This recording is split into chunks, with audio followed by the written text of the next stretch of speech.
This conference will now be recorded.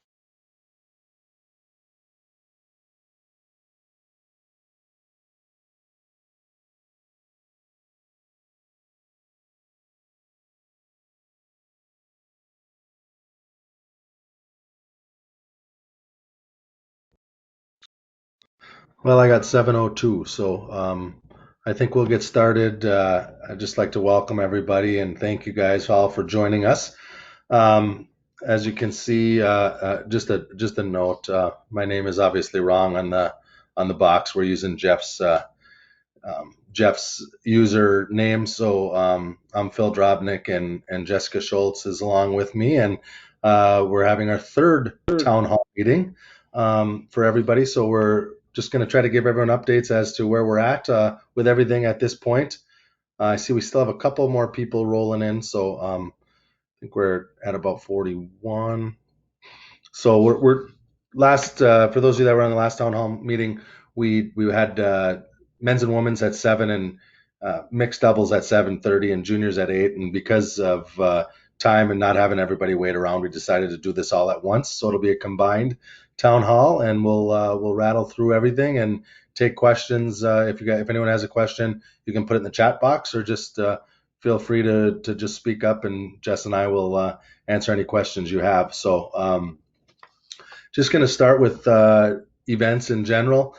Basically, at this point, we're still in the same spot we were at last month, that we're recommending no travel at this point. That comes from the recommendations of Dr. Cole, our USA curling team doc, and Dr. Finoff, the USOPC um, team doc. So at this point, we're still recommending no travel. We're recommending that you always wear a mask when you're competing. I've actually was finally able to get on the ice over the weekend and was able to try that out, and it's certainly different, but it's certainly possible to do it, to wear a mask while you're out there the entire time, and that's a lot of that's our recommendation, but it's also a lot of mandates from a lot of states around the area and throughout the country. So just make sure you're following those guidelines of the CDC and your state recommendations.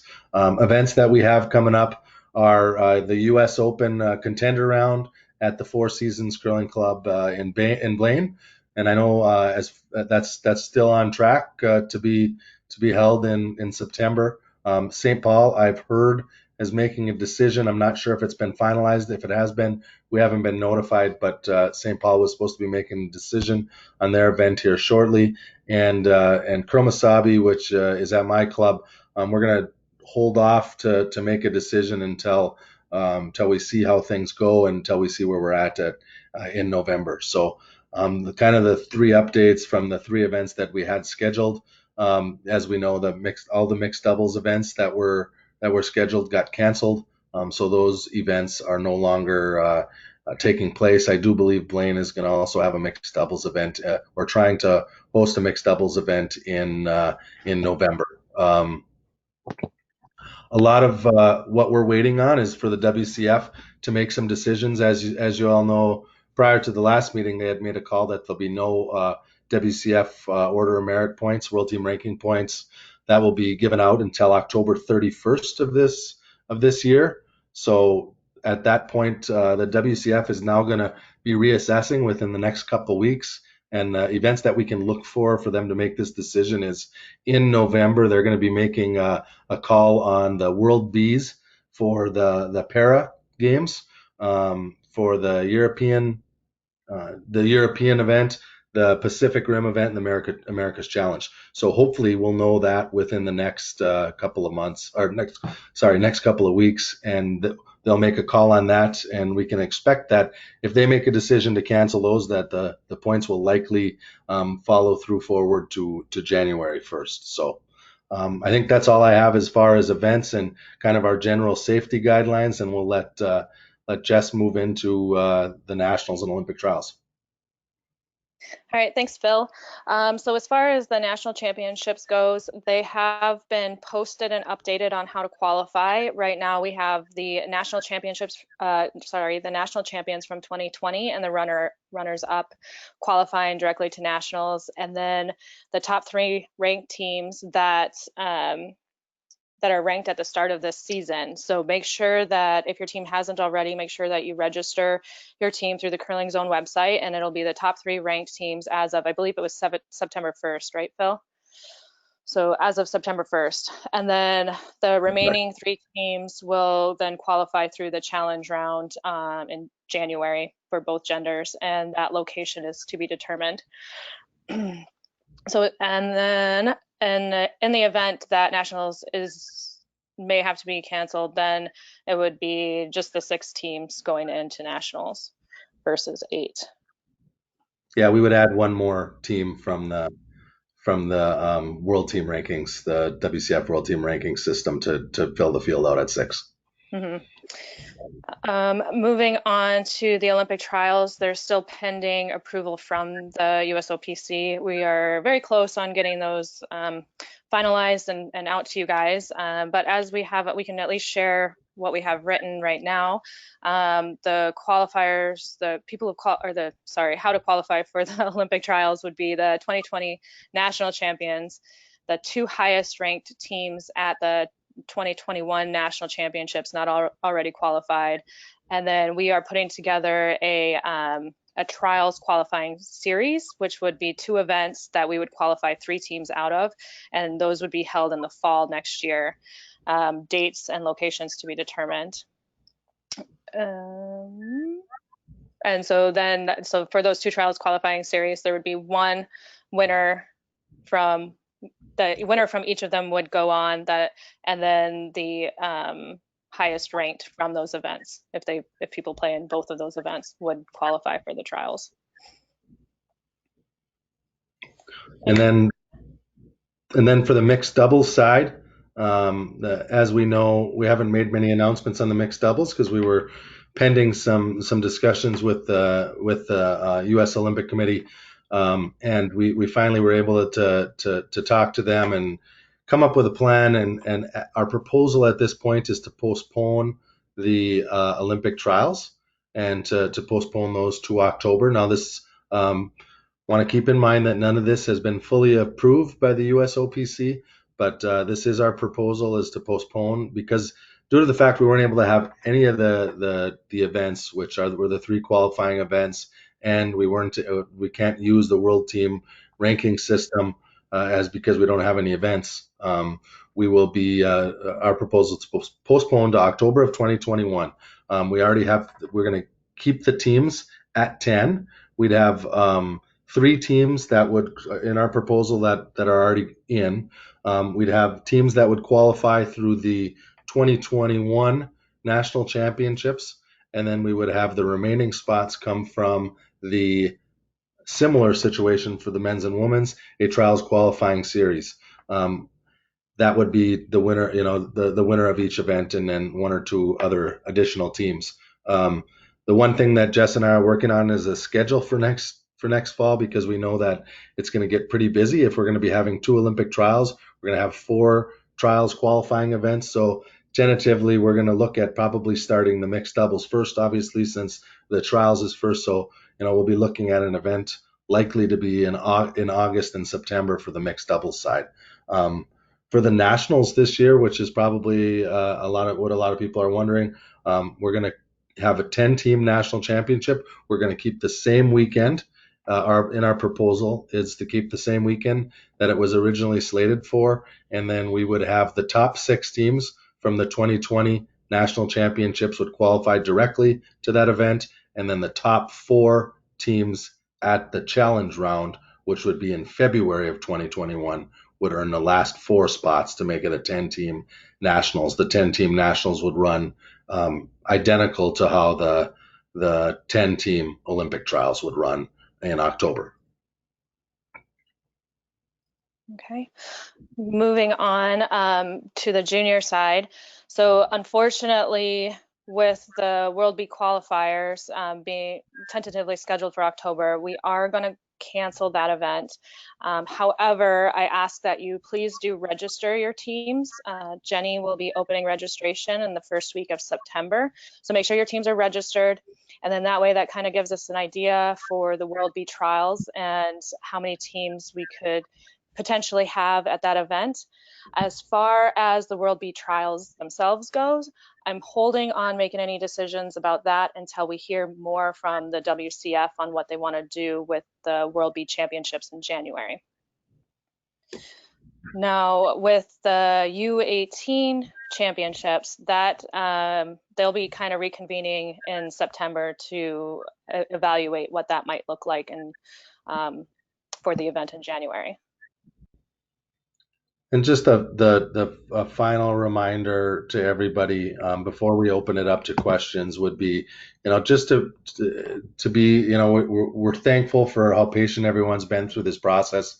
We're continuing to have meetings weekly with the doctors that we're working with USOPC and with Jeff from our CEO, and to ensure that safety is our first priority for the athletes and for our volunteers and for our officials. So, obviously it's kind of a bleak update in terms of being able to compete anytime in the near future, but safety does come first, and we're really hopeful that things continue to turn in a positive direction, and we're able to get back on the ice safely for some type of a national event here in the very near future. Potentially November would be the first time for the bees and for America's Challenge, which would directly affect the U.S. But if not, we're still hopeful that we can host a national championship in a safe manner. And just another, even if your state isn't recommending, if you are going on the ice, please wear a mask. Follow all the safety precautions, and sanitizing rocks. Keep your distance the best you can, and just be safe when you're out there. I hope everyone gets an opportunity to get on the ice sometime soon, because I know there's been a lot of people out there that have missed it over the last 5 months. So I think at that point, Jess, unless you have anything else, we could open up to questions. No, I think we can open up to questions. Does anybody have any questions about any of the events?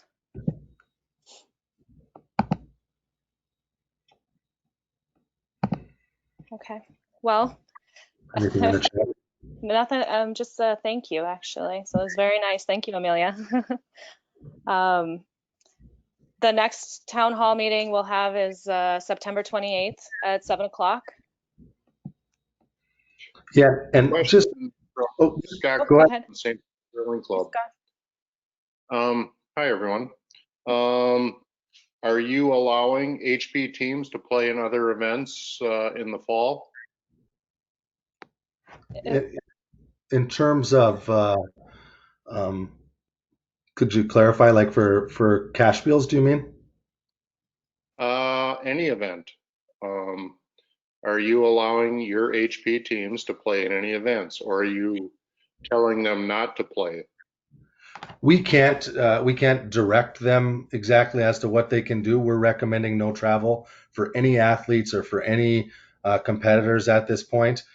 We can't restrict them because they have a right to do what they want, to enter into events and to play. So our recommendation is that is still to the no travel point. Now there's opportunities for some teams to play locally and to play in some of the events, and I believe in John Benton's event at the Four Seasons, I think there are a couple teams signed up. So we can't restrict them from not playing in those events, but we'll see how many sign up and play. Like I said, I think there are a few already signed up for the U.S. Open. Mm-hmm. We're not encouraging it. And also okay, never mind. I have a question regarding the Junior Bees in November, if it takes place. Have you located a date and a possible location for that event yet? The date is November 16th weekend, I believe it is, but not a location yet. So if somebody wants to host it, we are looking for host sites. I see we have a question in the chat room from Scott For the two Olympic trials qualifiers for men's and women's out of the nationals this year, will the two qualifiers strictly be based on order of merit points, or will it be the top two that medal? So that would be the top, based on the fact that we're unaware of any points. We're not utilizing any points for anything at this time. So our proposal is that it's the top two placed teams at the national championships. So if obviously John Schuster would have the John Schuster team on the men's side, and the Tab Peterson team on the women's side would already be qualified. So the next two teams before or after them that in the finishing. So yes, it would not be based off of any order of merit points. Does that answer your question, Scott? Yes, it does. Okay.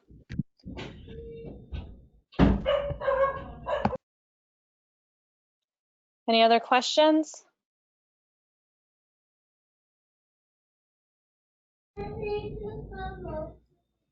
No? All right. Can you guys, it's Linda Clausen, can you guys talk a little bit about like what are you hearing from the medical professionals? Can you like just give a bit of an overview or? Yeah, it seems like we're hearing exactly what we're hearing on a lot of the CDC updates or your state and local. I know I listen every day or try to listen every day to the 2:00 meeting here in Minnesota updates, but we're hearing that there's some concerns about what the second wave is going. From everything that we're told is that we're not currently in the second wave, and that there's likely going to be a second wave that's coming in addition with flu season. Which would be sometime in the November area. We're strongly recommending. It's another good point to the question is that the doctors are strongly recommending that flu shots are given to or everybody gets a flu shot just to help mitigate some of the things that are going on. But I wouldn't say it's positive stuff that we're hearing at this point. Jess, anything I missed? No, it's the standard, like wear your mask when you're playing and maintain your 6-foot distance.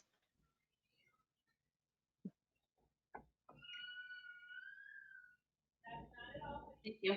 Does that help?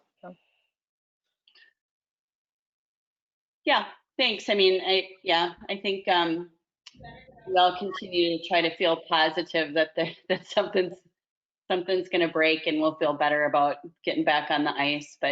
And I know some leagues have opened in different clubs too, and at least we haven't seen much of anything pop up from some of those leagues either, which is positive, but doesn't address that second wave. Yeah, Right. it doesn't. And then the other thing, and then once we start to play in events and we actually have to jump in a plane and actually fly places, I think that certainly heightens the risks of everything going on. Scott Clausen here. How did the high performance camp go in Chaska this last weekend? We did not. It was not an actual high performance camp. It was a practice weekend. And Jess, I'll let Jess speak on the Friday because she did a great job in putting the virtual session together. So I'll let her talk about that. Yeah, so what we did, we had originally it was we were hopeful that it was going to be in person, but obviously given the circumstances, unfortunately that wasn't the case. So it went all virtual actually, all of our sessions. And then we just basically said, here we have open ice this time. And that's when anybody that was comfortable with playing or practicing could go out and practice. Yeah, and I would say, and I was there at the rink for it, and it was we because of all the safety precautions and recommendations, we blocked off or rented the whole rink for the time we were there Saturday and Sunday, and just kept it to our national team athletes, and had the teams wearing masks, and it was pretty. We didn't have a lot of full teams that were there, so it was a lot of 3-person or 1 person from each team, and I thought it went as well as could be expected. It was nice to get people back on the ice in a safe way, and obviously wearing a mask is different and something that everyone's going to have to get used to. So one of the questions that came up in the box was there a COVID testing plan put in place or symptom checks for the national players who attended the camp? And for this particular camp, we did not, because again, we left it optional. We said, here is what Chaska's guidelines are. You're out here. There's no, like, we're not putting pressure on you to go out and play. It's up to you if you want to. And then they were very strict with the guidelines. They followed Chaska's guidelines and precautions to a T. Sanitized everything. Phil, you were there. You could probably attest to how they handled that. Yeah, the Chaska Club has really done a great job with it. They've got sanitizers and things right behind the sheets, so you're able to clean the sheets, clean the rocks, and follow all the precautions needed. So yeah, it was. I thought it went as well as it could for a practice weekend, basically for open ice for athletes. And I think that they've seen a number of athletes there, just across for all age ranges. They're practicing, is from what I'm told, that in Chaska since they've opened up. So I know that there's been people taking advantage of the ice. I think there's another question here that says the decision on America's Challenge should come in the next couple of weeks. Yes, that's correct. We're hoping to hear in the next couple of weeks on the America's Challenge. And from the WCF, they'll be making a decision on America's Challenge, the European Championships, and the Pacific Rim Championship, because they're all in that same November timeframe.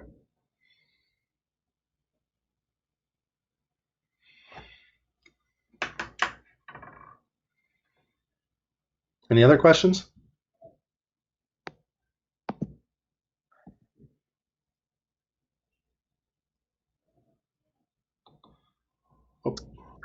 Oh.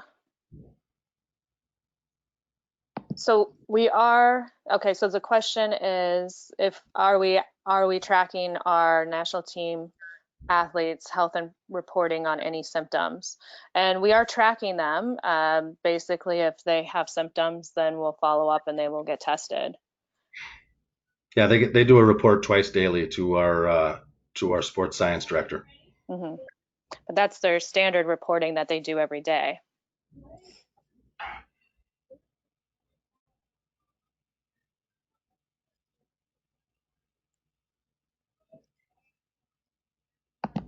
Yes, correct. We are looking for a mixed doubles challenge round. Thanks, Em. Yes, we have not.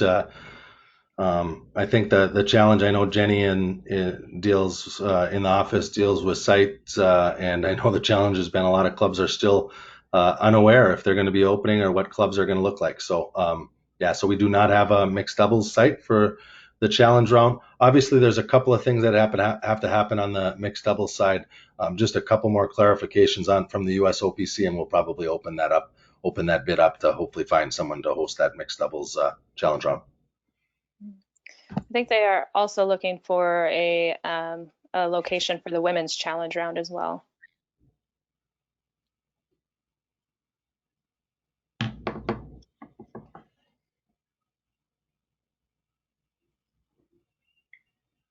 Any other questions?